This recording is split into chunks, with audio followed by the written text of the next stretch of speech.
والعاقبة للمتقين ولا عدوان إلا على الظالمين أشهد أن لا إله إلا الله وحده لا شريك له وأشهد أن محمدا عبده ورسوله اللهم صل وسلم على سيدنا محمد وعلى آله وأصحابه أجمعين أما بعد سبحانك لا علم لنا إلا ما علمتنا إنك أنت العليم الحكيم رب اشرح لي صدري ويسر لي أمري واحلل عقدة من لساني يفقهوا قولي. Yang dihormati lagi dikasihi Tuan Pengurusi dan seluruh ahli jawatan kuasa Masjid Lama Taiping, Tuan Imam dan Ashabul Fadilah, semua pegawai-pegawai masjid, sah pimpinan masyarakat di sini, tuan-tuan, puan-puan, muslimin, muslimat, para jemaah yang dirahmati Allah Subhanahu wa taala sekalian. Alhamdulillah, pertamanya marilah sama-sama kita panjatkan kesyukuran kepada Allah Subhanahu wa taala. Karena dengan limpah dan kurnianya pada malam yang penuh dengan barakah ini kita masih lagi diberi peluang oleh Allah Subhanahu wa taala untuk menunaikan tanggungjawab kita masing-masing. Mudah-mudahan apa yang sama-sama kita laksanakan ini mendapat tempat di sisi Allah Subhanahu wa taala. Tuan-tuan, puan-puan, muslimin, muslimat yang dirahmati Allah sekalian,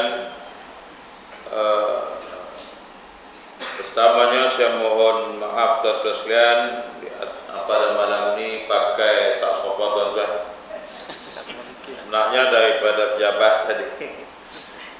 Nah terus sebab tak sempat untuk saya hari ini. Kalau saya buka jubah ke apa-apa rasanya pakai tak dana.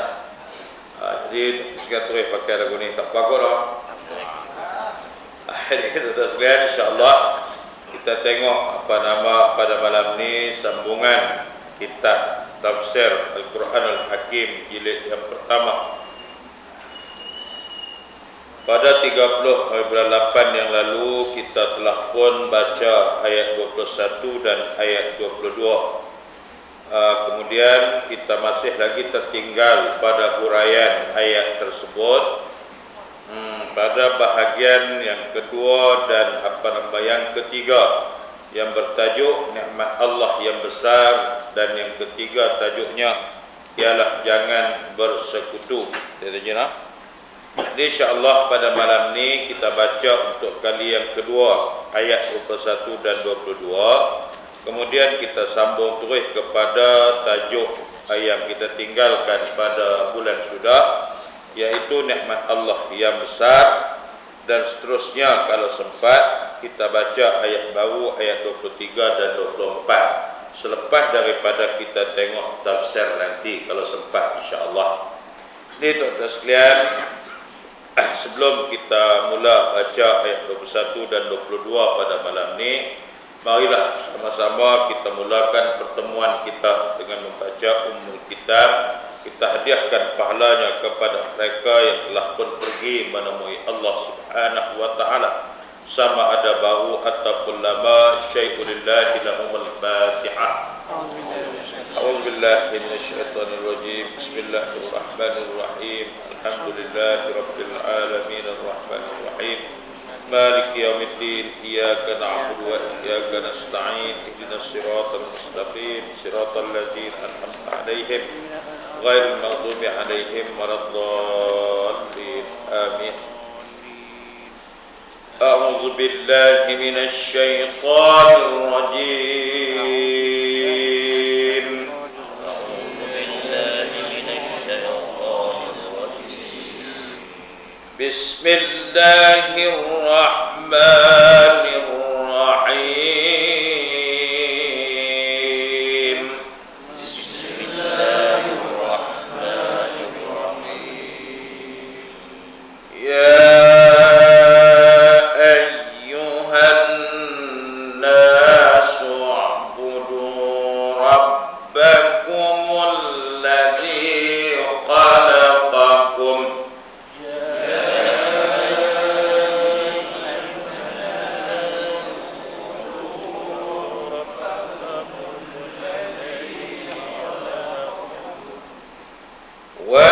alladziina min qablikum la'allakum tattaqun.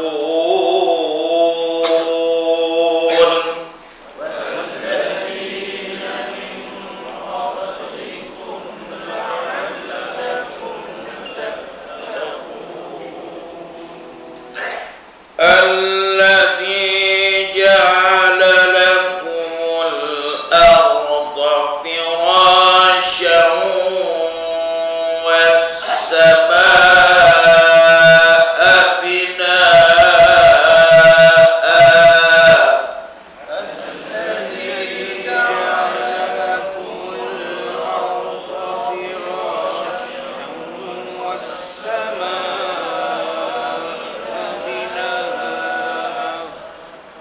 وأنزل من السماء ماء وأنزل من السماء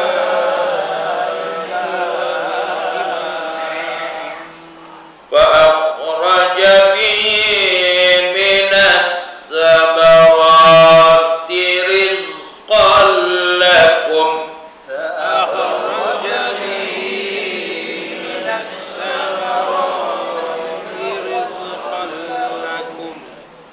فلا تجعلوا لله أندادا وأنتم تعلمون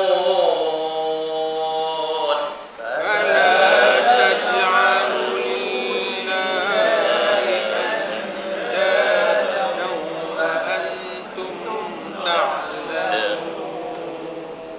صدق Allahul Azim. Sadaqallahul Azim. Alhamdulillah tuan-tuan sekalian, pada malam ni kita dapat baca sekali lagi ayat 21 dan ayat 22 daripada surah Al-Baqarah yang mengandungi berapa ayat tuan-tuan? 284. 286 ayat. Nah, terus dah. Okey. Hari itu kita dah baca terjemahan ayat ataupun pengertian ayat. Allah Subhanahu wa taala menyeru kepada sekalian manusia. Anak Allah seru sekalian manusia supaya sembahlah Allah Subhanahu wa taala, sebab Allah itulah Tuhan kita yang menjadikan kita, yang menjadi tok nenek kita dan mereka yang sebelum daripada itu.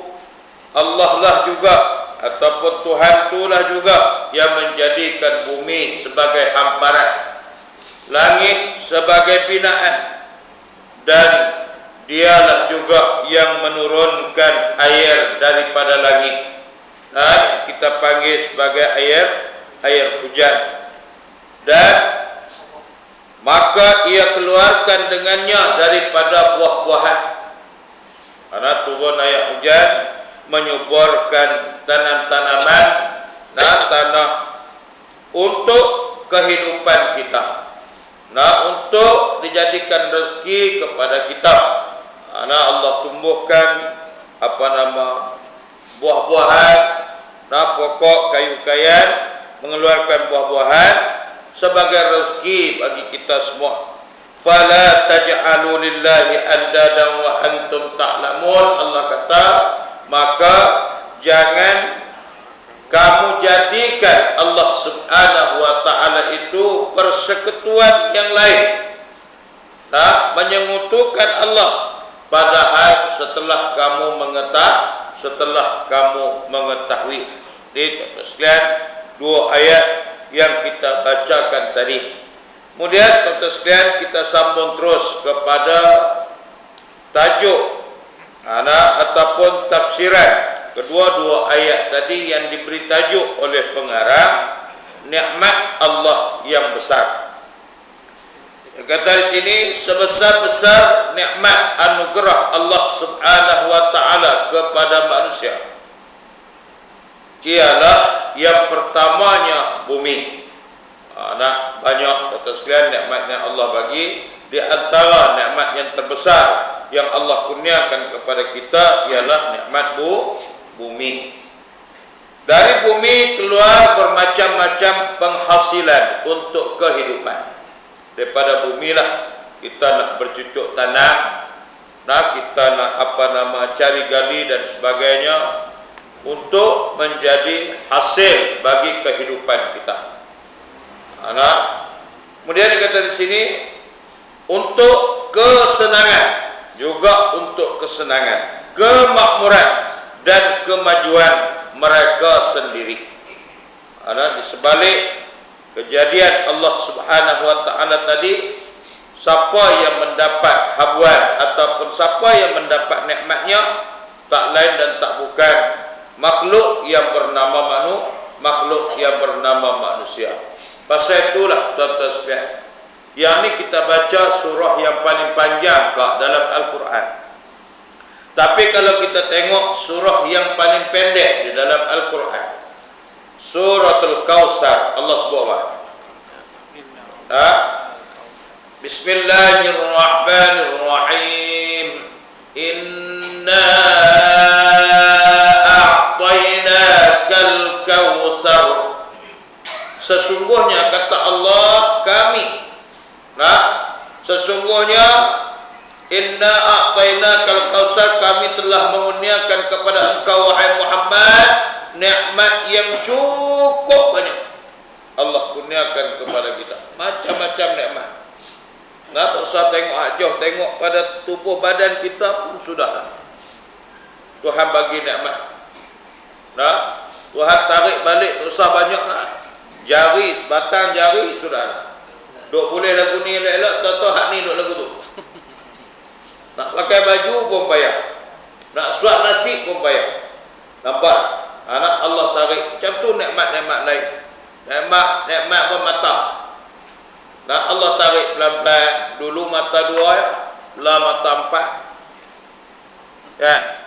Kena pakai pembantu dia dah. Macam tu lah. Okey. Kemudian tuan-tuan sekalian, kalau kita tengok lebih jauh, di sekeliling kita, Masya Allah, yang tidak terhitung banyaknya nikmat yang dikurniakan oleh Allah Subhanahu wa taala kepada kita.